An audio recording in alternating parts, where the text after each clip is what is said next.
Hi everyone, and thank you for coming to Wednesdays with Ray.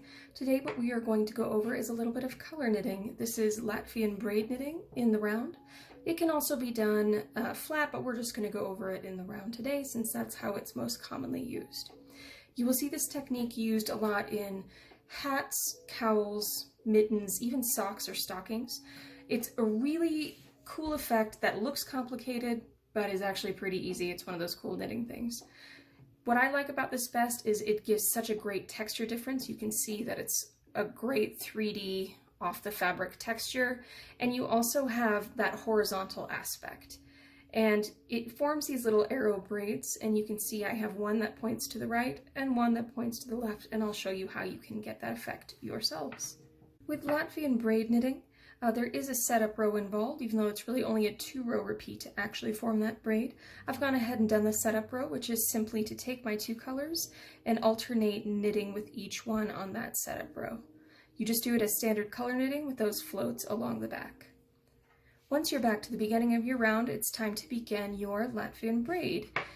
We do the next 2 rows in purl, not knit.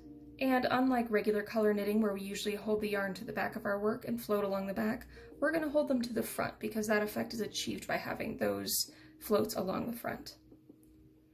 So I do want these arrows to point to the right for our first one. So what that means is when I purl, and you're going to purl in the same color that you knitted with on the setup row, I always want that next color to come underneath.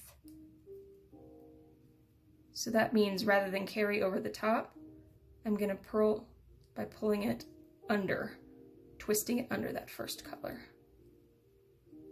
Twisting under, twisting under. So let's go ahead and get to the end of this needle, just so you can see a little bit of that effect starting to happen.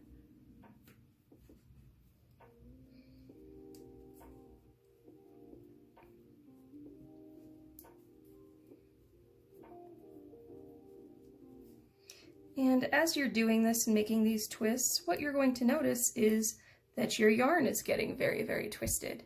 Don't sweat this, and definitely don't try and fix it and untwist it right now, because you will just be creating more work for yourself. These will actually get untwisted on the following round, so don't worry about it, just let it twist.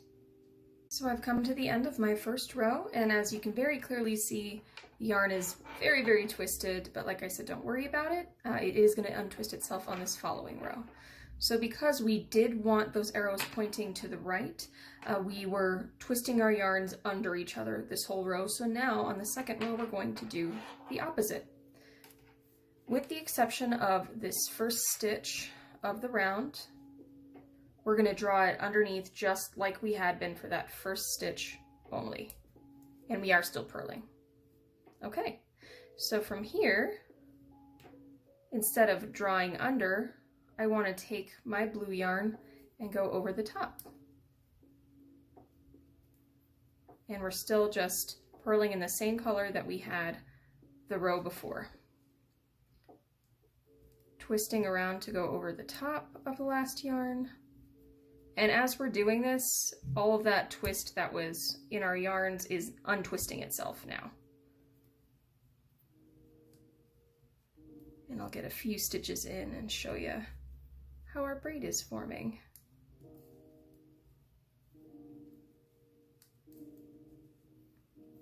So in addition to that twist starting to come out, as it will when we finish the row, you can really see that direction starting to form.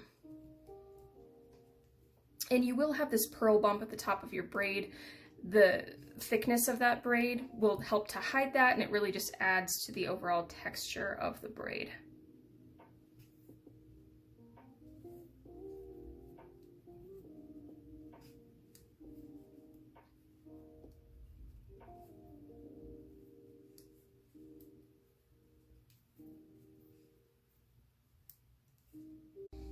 Okay, so I've come to the end of my second row, and as you can see, just because I was twisting the opposite direction, my yarn is no longer twisted. So it does that work for you, so definitely don't worry about creating more work and trying to untwist it as you go, because it will resolve itself. And now you can see our right pointing Latvian braid forming here with that nice little purl bump in the middle. and right on top. And it's just this great horizontal aspect to your knitting. One thing to be conscious of when doing this, as with all color work, is keep an eye on your float tension. If you're really pulling it really hard, not only will you lose a lot of that great 3D effect, but it's going to cinch in your work in a place that you may not want it to be cinched in. So just nice relaxed floats, the same as you would doing regular color work. If you want your braid arrows to point to the left instead of the right, the only thing you're going to do is reverse the direction of that twist on the first row. So on the first row, when we had it pointing to the right, we were twisting all of our colors underneath. And now, for our first row, if we want it to point the other way, we're going to twist our colors over the top of each other.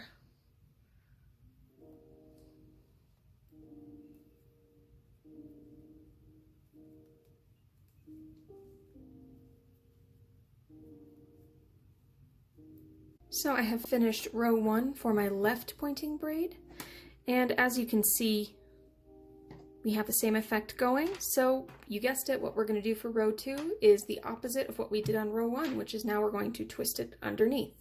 Basically, to do these braids, whatever direction you twist for row 1, you have to twist the opposite way for row 2. This untwists your yarn and gives you that directional braid. There you have it.